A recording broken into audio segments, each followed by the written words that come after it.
오늘은 우리가 잘 아는 말씀이에요. 예수님을 찾아온 어떤 관리에 대한 이야기를 여러분과 함께 나누려고 합니다.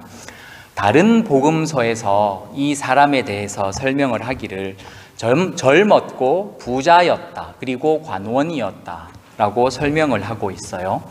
젊은데 부자였다는 것은 아마 이 집안이 대대로 부유한 집안이었을 가능성이 많고, 또 관원, 관리였으니 아마 어느 정도 많이 배운 지식층에 속한 사람일 겁니다. 이 사람이 어느 날 예수께 나와서 선한 선생님, 무엇을 해야 내가 영생을 얻을 수 있습니까? 라고 질문을 던집니다.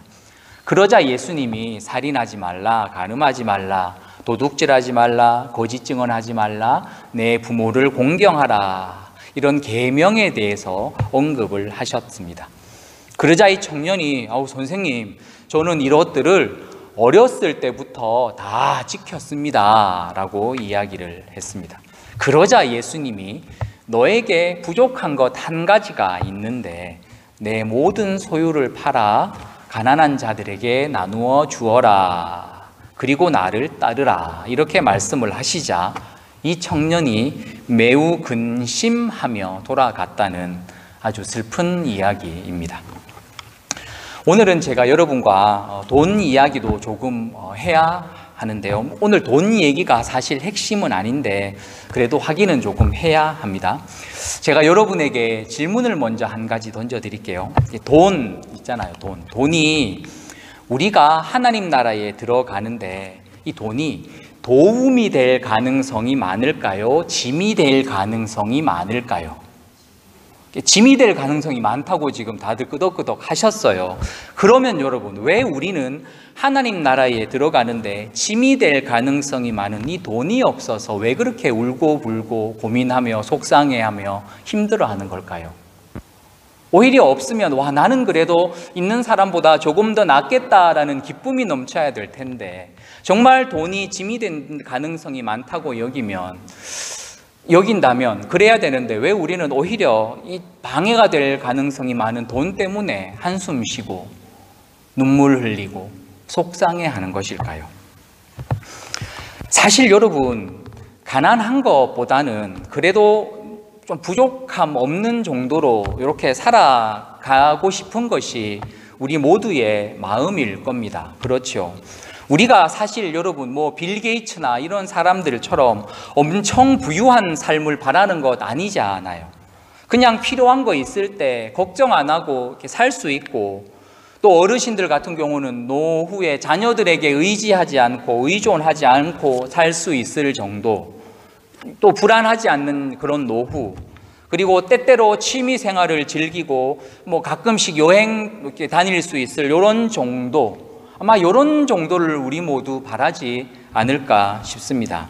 그런데 여러분, 예수님이 이 부자를 향해서 내 모든 소유를 팔아 가난한 자들에게 나누어 주어라, 그리하면 하늘에서 내게 보화가 있으리라, 이렇게 말씀을 하셨어요.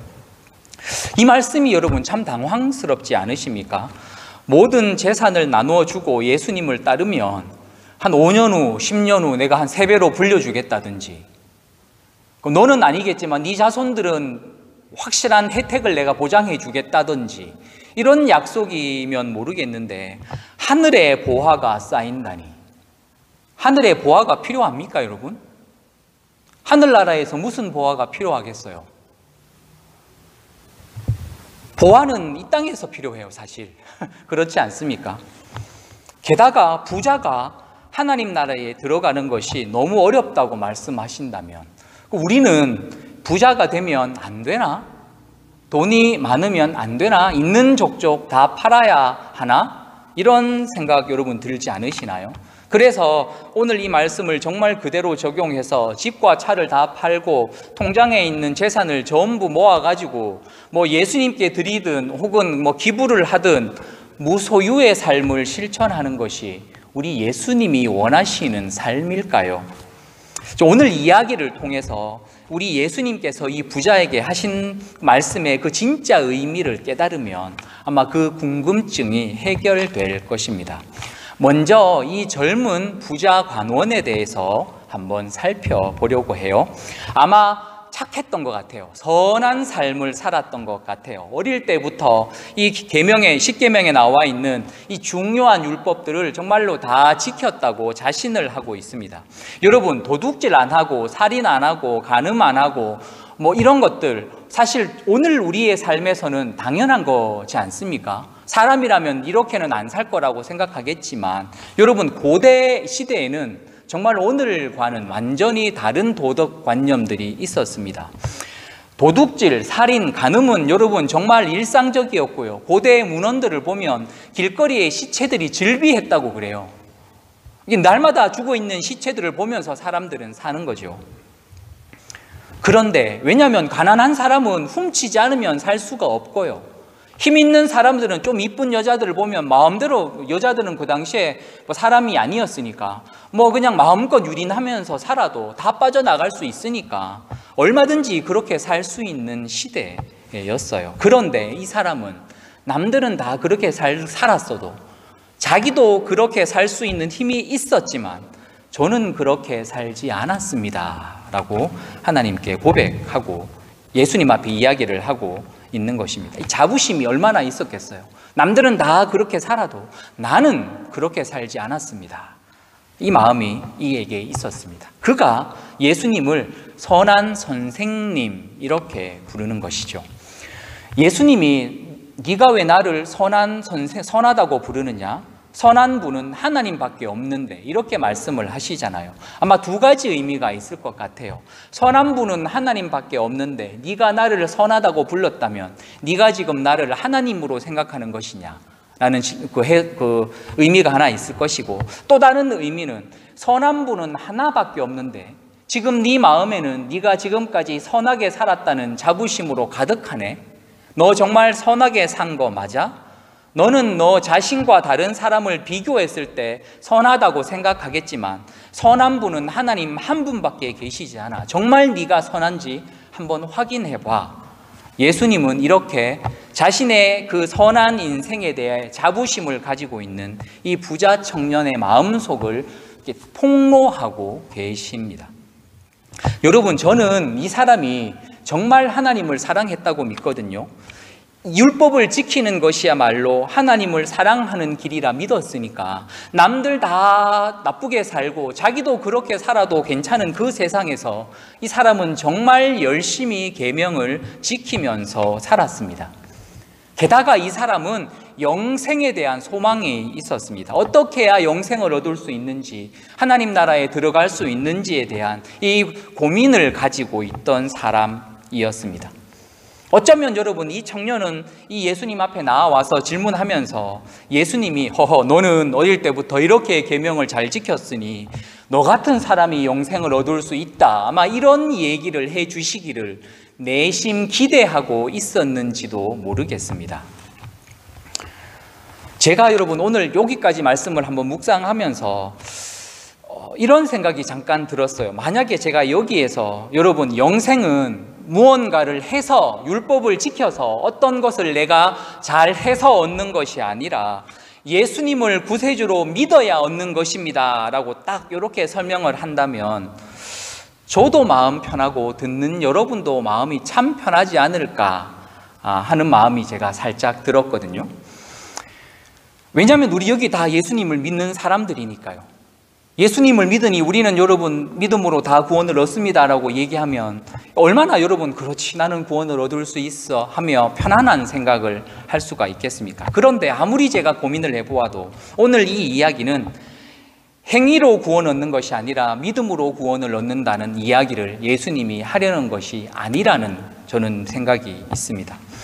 어릴 때부터 이 계명을 잘 지키면서 살았고 정말 하나님을 사랑하였고 영생에 대한 구원에 대한 소망을 가지며 예수께 나온 이 부자 청년의 마음속에 있는 한 가지 문제를 끄집어내고 계시는데 바로 재물에 관한 문제였습니다. 자신의 재물을 모두 팔아서 예수께 드리는 것도 아니고 가난한 사람들과 나누어라는 이 말씀이 이 청년에게는 걸림돌이 되어버렸습니다. 여러분, 오늘 이 청년의 모습은 어쩌면 이 자리에 저와 여러분의 모습은 아닐까 한번 생각을 해보게 됩니다. 우리는 지금까지 도덕적으로 그렇게 나쁘지 않은 삶을 살았습니다. 한국 사람들은 왜 스스로 나는 선하게 살았다는 말을 하는 게 조금 거시기 하니까요. 나쁘게는 살지 않았습니다. 이렇게 표현을 대부분 할 거예요. 여기서 여러분 선하게 살았습니까? 손 들어보세요 하면 아무도 손 안 들겠지만, 그래도 나쁘지 않게 살았습니다 하면 많은 분들이 손을 들 거예요. 자, 적어도 다른 사람에게 해코지하지 않았고 비교해서 말입니다. 선하게 착하게 살았습니다. 교회 오랫동안 열심히 다녔고, 무엇보다 여기 모두 하나님을 사랑합니다. 때때로 말씀을 들으면서 마음에 찔림도 받고, 찬양하며 은혜 받으며 눈물도 흘리고, 기도하면서 예수님 내가 죄인입니다라는 이 죄인됨을 고백하기도 합니다. 어려운 가운데 여러분, 이 어려운 이 시대에 헌금도 드리는 분도 있고 11조를 열심히 하는 분도 많이 계십니다. 왜냐하면 하나님을 사랑하기 때문이죠. 이 부자 청년처럼 말입니다. 자, 그런데 이 부자 청년의 마음 속에 결코 포기할 수 없는 우상 하나가 은밀하게 자리 잡고 있었는데, 바로 재물이었습니다. 겉모습은 계명들을 다 지키고 선하게 살아서 하나님을 사랑하는 사람으로 분명히 보였는데, 보이지 않는 그 마음에는 하나님 외에 사랑하고 의지하고 놓을 수 없고 붙잡을 수밖에 없는 또 다른 존재, 재물이 우상으로 자리 잡고 있었다는 겁니다. 겉으로는 드러나지 않으니 아무도 몰랐고, 어쩌면 이 청년도 모르고 속고 있었을지도 모릅니다. 여러분, 이것이 우상이에요. 여러분, 정말 우리가 두려워하고 조심하고 확인해야 할 우상은 드러나지 않는 우상입니다. 우상인지 아닌지 애매한 이런 거 있지 않습니까? 그래서 은밀하게 우리의 생각을 지배하고 우리의 가치관을 조종하고, 때로는 요거 때문에 우리의 마음이 평안하게도 되고, 때때로 요거 때문에 우리의 마음이 불안하게도 되어져가지고 우리를 딱 붙잡고 좌지우지하면서 옴짝달싹 못하게 만드는 요 존재, 이 존재가 바로 우리 마음속에 은밀하게 숨어있는 우상입니다. 대표적인 것이 성경은 돈이라고 설명합니다. 성경에서 여러분, 돈은 악하지도 않고 선하지도 않습니다. 돈은 중립이에요.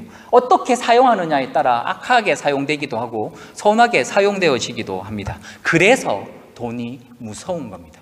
만약에 성경에 돈은 우상이다, 돈은 악하다라고 딱 정의해버리면 우리는 정말 마음이 편할 거예요. 그런데 성경에서 돈은 악하다고 말하고 있지 않거든요. 어떻게 사용하느냐에 따라 선할 수도 있고 악할 수도 있다고 설명하고 있거든요. 그런데 여러분, 2023년도 이 미국 땅을 살아가는 우리들에게 과연 돈은 숨은 우상일까요? 은밀한 헷갈리는 우상일까요? 우리가 앞에서 돈이 있다면 하나님 나라에 들어가는데 방해가 될 가능성이 많다고 생각하는 것조차도 우리 역시 이 돈에 대해 은밀한 이 우상이 아님을 마음속으로는 이미 인정하고 있는 것일지도 모릅니다. 여러분, 요즘 정말 돈은 하나님이 된 것 같아요. 돈만 있으면 다 하잖아요. 여러분, 돈만 있으면 생명도 잉태할 수 있어요. 이게 시험과 낙이 해가지고 이게 윤리적으로 옳다 그러다 이런 얘기는 제가 하지 않겠습니다. 그렇게 할 수 있죠. 웬만한 병은 돈이 있으면 다 고칠 수 있죠. 돈이 있으면 못 고치더라도 최대한 생명을 연장시킬 수 있죠. 생명도 복제하잖아요. 강아지들 복제하죠. 아마 사람도 복제할 수 있을걸요? 하지 않는 것뿐이지. 얼마 전에 요즘에 왜 챗 GPT 이렇게 해서 인공지능 AI가 막 나오기 시작하잖아요. 과학자들이 챗 GPT 인공지능에게 질문을 던졌습니다. 너 만약에 사람보다 똑똑해지면 사람을 대신할 만큼 사람을 공격해서 네가 이 세상을 차지할 거냐, 이런 질문을 던졌습니다. 그런데 AI가 우리는 그렇게 프로그래밍 되지 않았습니다, 이렇게 대답을 했어요. 그러자 또 다른 과학자, 그러면 너 말고 이후에 새로운 세대가 계속 나올 텐데 그럼 그 AI들은 어떻게 할 거냐라고 질문을 하자 그 AI가 이렇게 대답했어요. 저는 알 수 없습니다. 저는 모르겠습니다 라고 대답했어요. 어쩌면 정말 그 영화로만 보던 그 터미네이터 시대가 정말로 닥칠지도 모릅니다. 여러분, 돈은 이제 정말 전능하신 하나님 자리에 앉아 있습니다. 이제 사람들은 급할 때 돈을 찾지 하나님을 찾지 않습니다. 돈이 있으면 성공한 것이고 성공하려면 돈이 있어야 합니다. 한국에 있는 요즘에 초등학생들에게요, 장래 희망을 물어보면 요 세 가지가 항상 들어있는데, 연예인, 그리고 유튜버, 그리고 건물주, 요 세 가지가 항상 그 탑 랭킹에 들어와 있다고 해요. 그래서 선생님이 어떤 왜 건물주라고 써놓은 아이를 불러가지고, 야, 너 언제쯤 건물주가 되고 싶니? 라고 이렇게 될 수 있을 것 같니? 너가 지금 몇 살이니까 몇 년 정도, 얼마나 네 나이가 몇 살이 되면 건물주가 될 수 있을 것 같니? 라고 질문을 하자 이 아이가 이렇게 대답을 했다고 그래요. 아주 우울한 표정으로, 심각한 표정으로, 모르겠어요. 저는 정말 되고 싶거든요. 그런데 우리 아빠가 노력을 안 해요. 이게 무슨 말이에요? 아빠가 빨리 건물주가 되어가지고 자기에게 그 건물을 물려줘야 되는데 아빠가 노력을 안 한다는 얘기예요. 요즘 이런 시대를 우리가 살아가고 있습니다.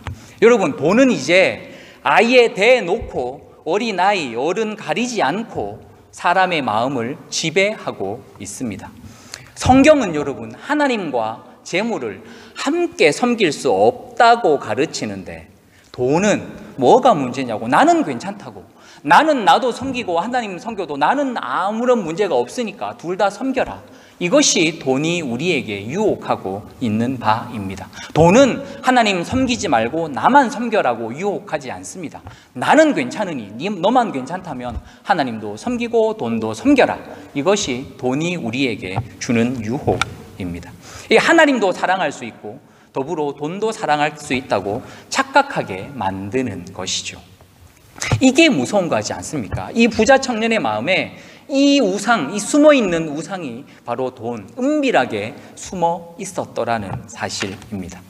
자, 그리고 여러분, 이 청년의 마음 속에 숨어있는 두 번째 우상이 한 가지가 있는데요, 바로 이게 돈만큼 위험한 건데, 사람들에게 인정받고 싶은 마음이었습니다. 자신의 선한 삶을 인정받아서 사람들 앞에서 이 청년이야말로 영생을 얻을 수 있는 사람이라고, 이렇게 선한 삶을 산 사람이야말로 영생을 얻은 사람이라고 칭찬받고 싶은 마음이 이 청년에게는 있었습니다. 고래도 춤추게 만든다는 그 칭찬, 인정, 필요해요. 때때로 우리들에게 큰 힘이 될 때가 있겠지만 그거에 목매어 사는 사람들이 있습니다. 이런 사람들의 특징은 자기 앞에서 다른 사람을 칭찬하고 인정하면 기분이 안 좋아져요. 질투하는 거죠. 그래서 여러분, 더 열심히 일을 해요. 사람들에게 보이기 위해서. 그래서 사람들이 역시 너 없으면 안 된다고 이런 얘기하면 막 어깨가 막 정말 천장까지 올라가죠. 그런데 아무 말이 없으면 정말 어깨가 땅 밑까지 축 처지게 됩니다. 이런 사람들에게는 여러분, 이런 사람은 대부분 사람을 우상으로 섬기는 경우들이 있어요. 왜냐하면 사람이 인정해 주니까요. 사람이 우상이 되는 또 다른 예는 아마 자녀들이 아닐까 싶어요. 아마 한국 부모님들에게 이런 경우들이 많이 있죠. 자신의 모든 삶을 자녀들에게 집중하고 자녀들에게 자기 인생을 올인해가지고 자녀가 잘 되는 것이 자기가 잘 되는 것이고, 자녀가 못 되면 마치 자기가 못 되는 것처럼 막 힘들어하고 우울해하는 사람들, 자녀가 자기 말 듣고 이렇게 자기가 원하는 대로 가면 너무 기쁜데 자기 생각과 조금만 다르게 가면 막 기분이 급격히 우울해지면서 이 아이가 나를 엄마로 인정하지 않고 있구나라고 생각하는 생각으로 막 너무 힘들어하는 사람들, 어쩌면 자녀가 우상일 수도 있습니다. 여러분, 지금 나에게 돈이 우상인지 사람들이 우상이어서 내가 사람들에게 인정받는 것을 너무 좋아하는지, 혹은 자녀들이 나의 우상인지 아닌지 확인할 수 있는 방법은 여러분, 만약 생각해 보세요. 만약 이것이 나에게서 없어진다면 내가 어떻게 될까? 없으면 불안하고, 있으면 안심이 되고, 없으면 내가 무가치한 것 같고, 있으면 내가 뭔가 의미 있는 존재가 되고, 그것이 내 마음을 기쁘게도 하고 내 마음을 슬프게도 한다면 우상일 가능성이 많습니다. 여러분, 돈 필요해요. 그렇죠? 사람들의 인정 필요해요. 좋아요. 자녀들, 사람들 중요해요. 그런데 여러분, 나에게는 설사 그것들이 없어도 내가 이 땅을 사는데 아무런 지장이 없다. 돈 있으면 좋지만 없다고 해서 내가 불안하지 않다. 사람들에게 인정받는 것 받으면 좋겠지만 그것 때문에 내가 질투감이 느끼고 불안해지고 우울해지고 외롭지는 않다. 왜냐하면 나에게는 하나님이 계시니까. 돈이 필요하면 하나님이 제공해 주실 것이고 사람들은 아무도 몰라도 하나님은 다 아시니 하나님이 인정하시고 칭찬해 주시면 그걸로 나는 만족한다. 이렇게 될 수 있다면 우리는 우리 마음 가운데 적어도 우상 때문에 고민하는 삶은 살지 않을 수 있습니다. 그런데 돈이 내 인생을 좌지우지하고 돈 그거 없으면 불안하고 내가 인생을 성공하지 못한 것 같고 사람에게 인정받지 못하면 이 사람들이 나를 무시하는 것 같고 다른 사람들이 칭찬받는 것 보면 불편하고 속상하고 이것들이 없을 때 내 인생이 불안하고 이것들이 있을 때 내 인생이 기쁘고 위로가 되고 그렇다면 이것들은 반드시 우상입니다. 우리 속에 하나님 자리에 앉아 있다는 의미입니다. 무슨 얘기예요? 우리가 두 주인을 섬기면서 살고 있다는 뜻입니다. 여러분, 옛날 한국 영화, 제가 90년대인 것 같은데 대학 때 봤으니까 한국 영화 30년 전이네요. 약 한국 영화 쉬리라는 영화를 혹시 기억하세요? 그 한석규하고 김윤진하고 뭐 이렇게 나오는 영화인데 이 여자 주인공 북한 공작원이에요. 남쪽에 와서 이 남자와 의도적으로 이렇게 이 남자가 국정원 직원이니까 남자를 의도적으로 접근을 해요. 그러다가 이 여자가 남자를 정말 사랑하게 돼요. 정말 사랑에 빠지게 된 거죠. 남자는 여자가 스파이인 걸 모르고 두 사람이 정말 사랑해요. 그런데 이 여자의 소속은 북한이잖아요. 북한의 말을 자꾸 들어야 되는 거예요. 기밀을 유출하고 뭐 테러를 일으키고 암살하고 이런 일을 여자가 하거든요. 이 여자가 남자를 너무너무 사랑하는데 그 마음은 진심이에요. 진심이지만 어쩔 수 없이 자기가 속한 나라의 명령을 받아서 결국 사랑하는 남자와 총을 겨누게 됩니다. 여러분, 저는 이 자리에 있는 우리 모두가 하나님을 진심으로 사랑한다고 믿습니다. 정말 우리는 하나님을 사랑해요. 그거 하나로 우리가 여기까지 나왔을 겁니다. 그런데 여러분, 혹시 우리가 다른 주인의 지배를 받고 있지는 않습니까? 하나님을 너무 사랑하지만 우리가 또 다른 어떤 곳에 속해서 내가 속해 있는 그 어떤 우상의 지배를 받으며 그 명령을 따라서 살고 있지는 않습니까? 예수님께서 이 젊은 청년에게 언급하신 10계명이 5계명부터 9계명까지예요. 살인, 간음, 도덕질 이렇게 해서 5계명부터 9계명까지거든요. 여러분, 왜 나머지는 언급하지 않으셨을까요? 정말 중요한 계명, 나 외에 우상을 섬기지 말라, 다른 신에게 절하지 말라, 여호와의 이름을 망령되이 일컫지 말라. 이 중요한 이 계명들은 왜 예수님은 언급하지 않으신 걸까요? 1에서 4계명은 말씀하신 대로 하나님만 섬기라는 하나님과의 관계에 대한 계명입니다. 그리고 10번째 계명이 이웃의 소유를 탐내지 마라예요. 그런데 여러분, 골로새서 3장 5절에서 말하기를 탐심은 우상 숭배니라 라고 기록이 되어 있습니다. 결국은 여러분, 재물을 팔아 나누어 주어라는 이 말씀은 하나님만 섬겨라는 10계명의 1계명부터 4계명, 탐심은 곧 우상 숭배라는 10번째의 계명을 우회적으로 설명한 것입니다. 지금 예수님은 이 사람의 마음 가운데 하나님 외에 또 다른 존재가 있다는 것을 알고 계셨어요. 지금 이 사람의 문제는 10계명, 5계명부터 9계명까지 잘 지킨 게 문제가 아니라 내 하나님 여호와만 섬기라, 다른 우상을 만들지 말라라는 이 계명을 완전히 위배하면서 살았던 것입니다. 이 사람의 문제는 재물을 다른 사람에게 나누지 못하는 것이 문제가 아니었어요. 하나님 외에 마음속에 또 다른 우상을 은밀하게 만들어 그 우상의 지령대로 살아가고 있었다는 겁니다. 겉으로는 이 5계명부터 9계명까지를 잘 지키니까 이 사람이 하나님을 잘 믿는 사람처럼 보였지만 실상 그의 마음은 또 다른 하나님을 세워놓고 또 다른 우상을 섬기며 하나님과의 관계가 완전히 무너져 단절된 채 살아가고 있던 사람입니다. 여러분, 우리가 오랫동안 교회를 다녔을 겁니다. 그리고 정말 우리 하나님을 너무 사랑하실 겁니다. 그럼에도 불구하고 우리가 여전히 삶이 변하지 않는 이유가 있다면 어쩌면 우리가 하나님 말고 다른 주인을 겸하여 섬기고 있기 때문일지도 몰라요. 하나님만 사랑한다고 고백하고 하나님만 섬긴다고 믿지만 자기 마음속에 숨어있는, 자기도 깜빡해가지고 알 수 없었던 그 은밀한 존재의 우상이 자리 잡고 있을지도 모른다는 의미입니다.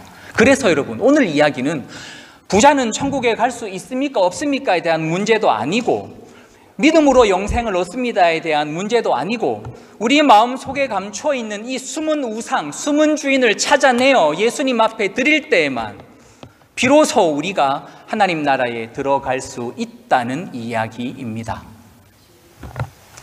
여러분, 하나님은 계속해서 우리 마음속에 숨어있는 우상을 드러내십니다.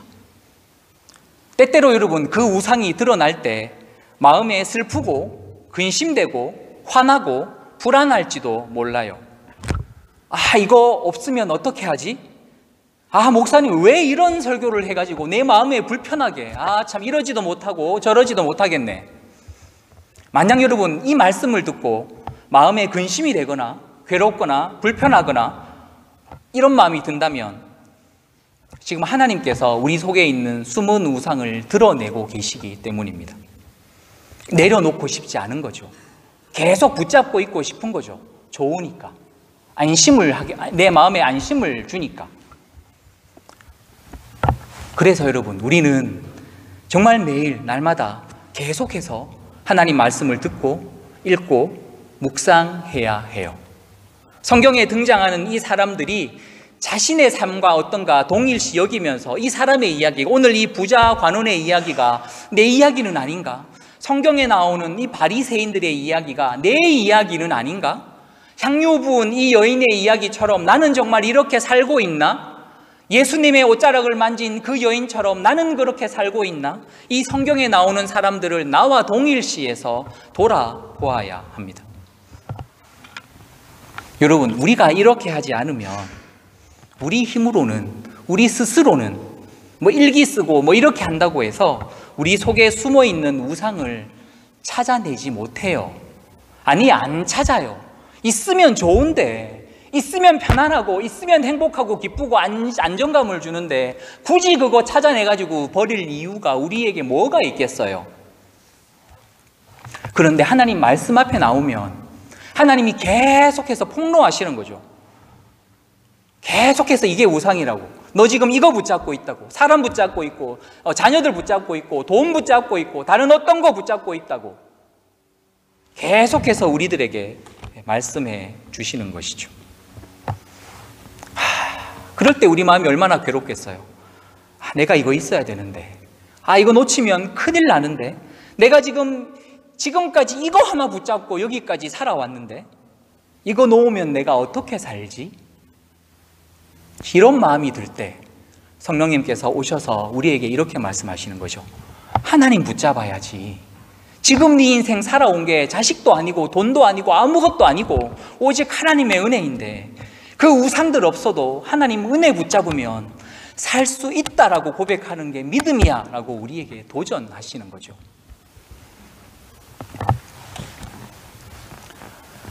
때때로 저는 찬양 부르면서 하나님께서 주시는 마음을 깨닫게 될 때도 있어요. 가끔 그 새벽 예배 때 제가 이제 음악 틀어놓고 기도하면 그 음악 중에 주 예수보다 귀한 것은 없네라는 찬양이 나옵니다. 이게 이제 기도하다가 그 찬양을 제가 좋아하니까 함께 막 따라 부르는데, 주 예수보다 더 귀한 것은 없네 이렇게 부르는데 제 마음 속에서 질문이 딱 떠오르는 거죠. 야, 너 정말 예수보다 귀한 것이 없니? 근데 그 질문 받고 곰곰이 생각해 보니까 없어요. 주 예수보다 귀한 것은 없어요. 그런데 여러분, 참 이게 애매한데 주 예수보다 귀한 것은 제 인생에 없는데요, 주 예수만큼 귀한 건 있더라고요. 예수님을 너무 사랑하는데 그만큼 사랑하는 것들은 내 속에 있더라고요. 그래서 제가 한동안 주 예수보다 더 귀한 것이 없네, 이 찬양을 부를 수가 없었습니다. 있는데, 주 예수만큼 귀한 게 있는데 어떻게 이 찬양을 제가 겁없이 부를 수가 있겠어요? 여러분, 우리가 말씀 묵상하고 기도하고 찬양하고 이렇게 예배 드리잖아요. 그러면 하나님께서 우리 마음에 숨은 우상을 계속해서 보여주세요. 우상은 하나님과 있어도 문제가 되지 않아요. 우상은 하나님과 같이 내 마음에 있다고 해서 불편하지 않아요. 그런데 하나님이 불편해 하세요. 하나님이 싫어하시기 때문에 계속해서 우상들을 우리들에게 보여주십니다.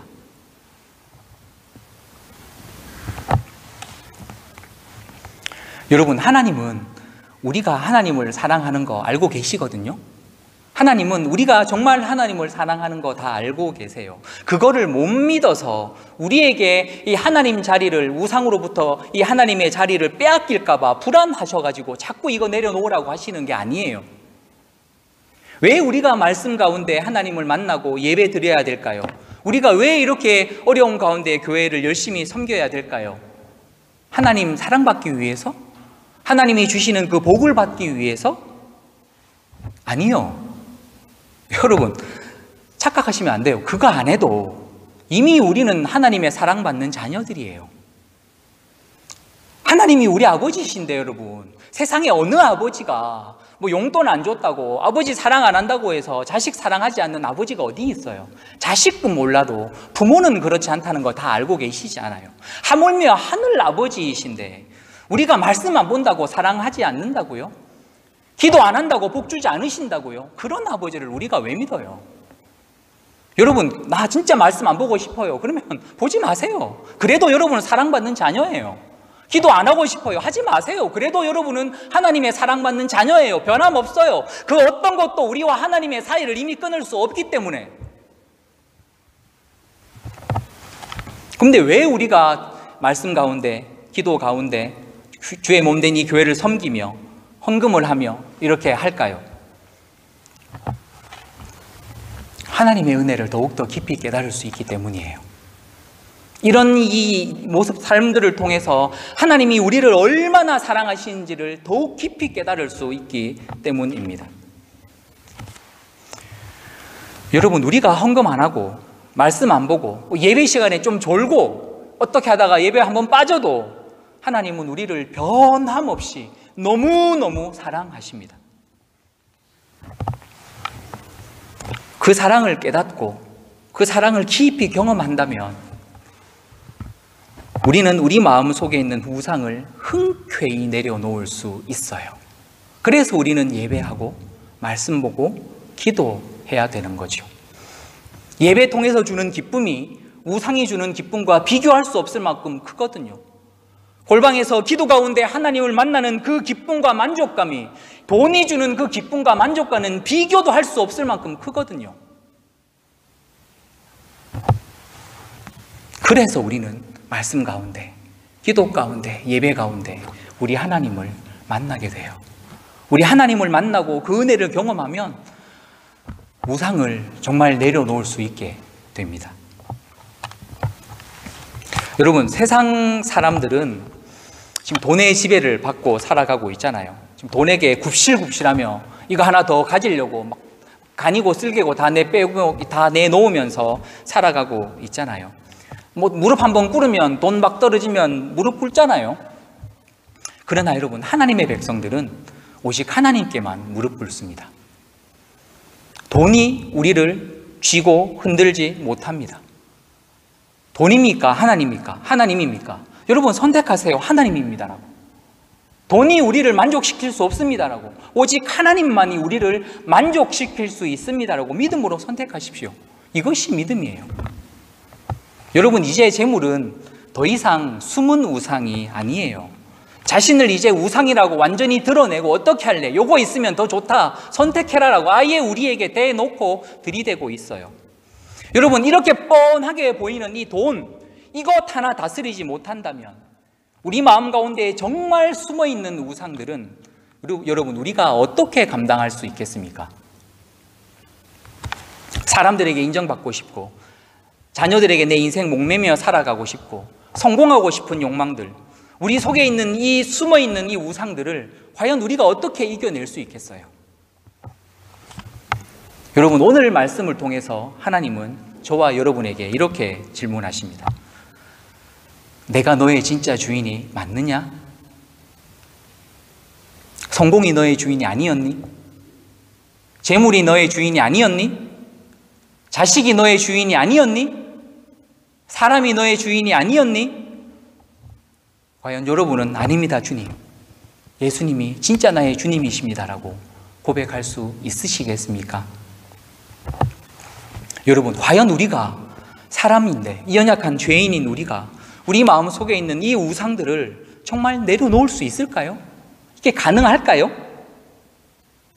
가능합니다. 우리 다음 슬라이드 한번 넘겨주시겠습니까? 우리 함께 읽어보도록 하겠습니다. 27절에 이렇게 기록이 되어 있습니다. 우리 27절 말씀 한 목소리로 읽어보도록 하겠습니다.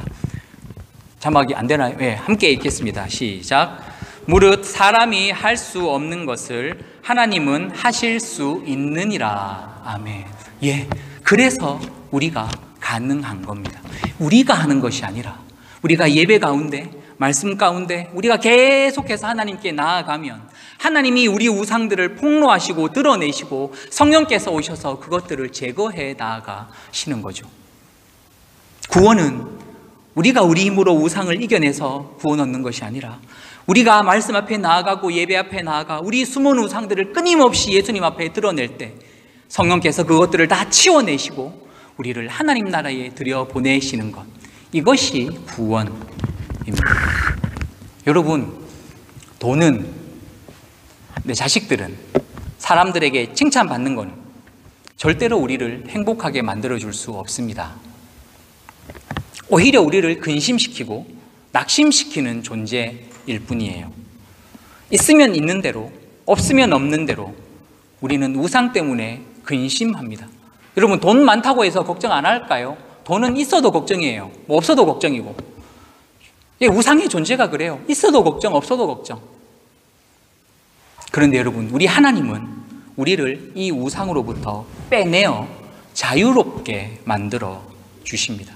하나님만 붙잡으면 그 우상들 없어도 살 수 있습니다. 그래서 하나님은 우리를 이 우상에서 빼어내어서 하나님의 온전한 자녀들이 되도록 만들어셔서 우리를 구원 얻도록 인도해 주십니다. 여러분, 이것은 무기력한 우리들을 하나님의 은혜로 겨우 어떻게 턱걸이 하듯이 구원해내는 이런 은혜가 아니라 그 누구든 하나님만 섬기도록 하여서 하나님의 자녀로, 온전한 자녀로 변화시키는 하나님의 구원의 능력을 의미합니다. 이게 하나님의 구원은 은혜로 어쩔 수 없이 겨우겨우 간당간당하게 해내는 구원이 아니라 우상들을 다 이겨내고 능력 가운데 하나님께서 구원해내시는 이 능력 구원을 의미해요. 여러분, 이것이 모든 믿는 자에게 구원을 주시는 하나님 나라 복음의 능력입니다. 하나님 앞에서 이 우리 속의 모든 우상들을 드러낼 때 성령께서 오셔서 그것들 다 치워버리시고 하나님의 구원의 능력을 우리들에게 보여주십니다. 우리 죄가 드러날수록, 우리의 우상들이 드러날수록 못 살 것 같은데 여러분, 점점 자유를 누릴 겁니다. 나 이거 없으면 못 살 줄 알았는데 괜찮네, 아무 문제 없네. 여러분, 우리 모두 이 하나님과 함께하는 이 신앙의 여정에서 이 자유와 기쁨을 누리시면서 그 어떤 것도 하나님과 우리 사이를 끊을 수 없는 이 하나님의 강력한 사랑을 의지하시면서 여러분, 정말 기쁨으로 이 믿음의 길을 함께 걸어가십시다. 함께 기도하십시다. 오늘 주신 말씀 기억하시면서 여러분 한번 기도하십시다. 여러분 마음속에 오늘 하나님께서 말씀해 주시는 드러내 주시는 우상이 혹시 있으십니까? 그것이 무엇이든 하나님, 이제는 내가 하나님만 의지하며 살아가기를 소망합니다. 하나님, 내가 이거 없으면 너무 불안했고 이거 없으면 정말 슬펐고 우울했는데 이제는 하나님 한 분만으로 만족하며 하나님께서 우리 인생에 베풀어 주시는 이 구원의 능력을 누리며 아버지 하나님과 아버지 하나님을 향하여 걸어가는 이 믿음의 여정이 자유로우며 기쁘며 복된 여정이 될 수 있도록 하나님 도와주십시오. 함께 기도하며 나아가십시다. 사랑과 은혜의 하나님 아버지, 감사합니다. 하나님, 이 시간 우리들에게 우상이 무엇인지 말씀하여 주셔서 감사합니다. 우리 속에 있는 그 무엇이든지 하나님 말고 내가 의지하는 것이 있다면, 하나님 말고 내가 붙잡고 싶어하는 것들이 있었다면 이 시간 모두 내려놓습니다. 하나님 아버지, 인정받고 싶은 욕구들, 재물을 사랑하는 마음들, 사람 의지하는 마음들, 자식 붙잡고 의지하는 그 마음들, 그 성공들, 명예들, 탐욕들, 쾌락들, 그 모든 것들을 이 시간 하나님의 발 앞에 내려놓습니다. 하나님 아버지, 성령의 불로 태워주시고 이 시간 우리를 하나님의 온전한 자녀로 빚어 주시옵소서. 하나님의 그 구원의 능력을 의지합니다. 우리를 하나님의 자녀가 되어 넉넉하게 하나님 나라로 이끌어 나아가실, 넉넉하게 힘있게 그 하나님 나라로 발걸음을 옮겨 나가도록 바꾸어 놓으실 그 하나님의 구원의 능력을 의지합니다. 하나님, 이 시간 우리의 심령 가운데 오시옵소서. 우리가 하나님 아닌 모든 것들 이 시간 내어놓습니다. 내 삶의 의미가 바로 하나님이십니다. 내가 살아가는 이유가 하나님이십니다. 내가 오늘 숨쉬며 살아가는 이유가 바로 하나님의 영광입니다. 하나님, 우리 하나님이 나의 유일한 주인 되게 하여 주시고 하나님 한 분만이 내 삶의 주인이 되어 살아갈 수 있도록 성령님 인도하여 주시옵소서. 오 아버지, 역사하여 주시옵소서. 우리 한 번 더 기도하십시다. 이 시간에는 우리 늘 하던 대로 우리 공동체를 위해서 함께 기도하십시다. 특별히 먼저 우리 육신이 연약하신 분들이 있습니다. 우리 김시자 권사님, 오늘 치아가 너무 아프셔서 함께 하지 못하셨습니다. 성령님 다스려 주시옵소서. 우리 김경원 집사님 붙잡아 주시옵소서. 우리 홍순성 집사님 붙잡아 주시고, 우리 아버지 하나님 에밀리 송 권사님 붙잡아 주시고, 우리 석실자 권사님 붙잡아 주시고, 아버지 하나님 우리 영진 권사님과 함께 하여 주시고, 하나님 우리 최항숙 집사님 기억하여 주시고, 우리 김메리 권사님 붙잡아 주시며, 아버지 하나님 우리 김일청 집사님, 아버지 하나님 은혜를 더하여 주시옵소서. 이들을 통하여 하나님의 구원의 능력이 나타날 수 있도록 주님 인도하여 주시고, 하나님 우리 갈보리 장로교회 공동체 육신이 연약한 모든 분들 아버지 하나님의 그 구원의 능력으로, 치유의 능력으로 이 시간 함께하여 주시옵소서. 함께 기도하며 나아가십시다. 하나님 아버지, 감사합니다. 오늘도 우리는 사랑하는 우리 교우들을 위하여 함께 기도합니다.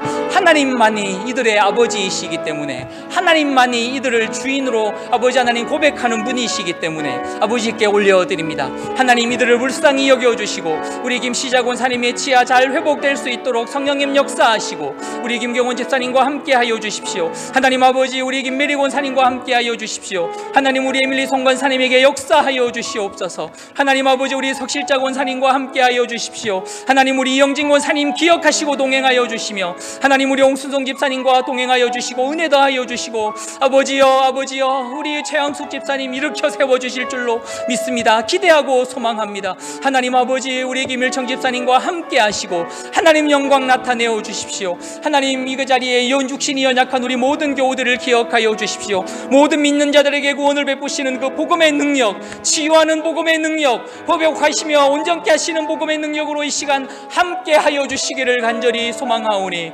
하나님 함께 하여 주시옵소서. 역사하여 주시옵소서. 주여 붙잡아 주시옵소서.